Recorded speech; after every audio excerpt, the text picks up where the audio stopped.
Chicken rezala, mutton rezala অনেক তো খেয়েছো। খেয়েছো কি কোনো দিন বেগুনের রেজালা?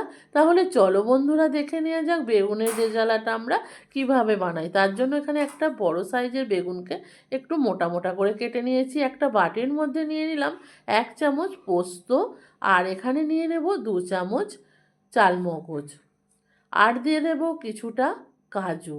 সব কিছুকে ভালোভাবে একটু জল দিয়ে ভিজিয়ে রাখবো, তারপর একটা ফাইন পেস্ট তৈরি করে নেব। আর একটা বাটির মধ্যে নিয়ে নেব টক দই। এখানে 2 চামচ টক দই নিয়ে নিলাম, নিয়ে ভালোভাবে টক দইটাকে ফেটিয়ে নিয়েছি।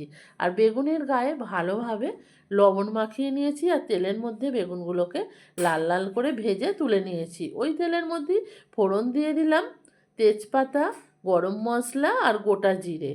ফোড়নটা হয়ে যাওয়ার পর যে পোস্ত, কাজু, চালমগজ বেটে রেখেছিলাম সেটা দিয়ে দিলাম। সেটা দিয়ে একটু কষিয়ে নিয়ে এখানে দিয়ে দিলাম টমেটো কেচাপ আর কাশ্মীরি লঙ্কার গুঁড়ো, শুধুমাত্র কালারের জন্য। এখানে হলুদটা কোনো রকমভাবেই ব্যবহার করবে না। দেখো কত সুন্দরভাবে এখানে তেলটা ছেড়ে বেরিয়ে এসেছে। এবার এখানে দিয়ে দেবো সামান্য একটু জিরে গুঁড়ো আর ধনে গুঁড়ো।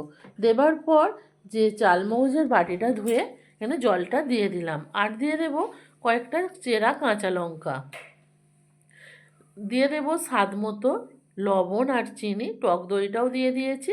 সব কিছু ভালোভাবে দিয়ে বেগুনগুলোকে দিয়ে দেবো, ওপর থেকে দিয়ে দেবো একটু গোলাপ জল, গরম মশলা আর ঘি। রেডি হয়ে গেল বেগুনের রেজালা।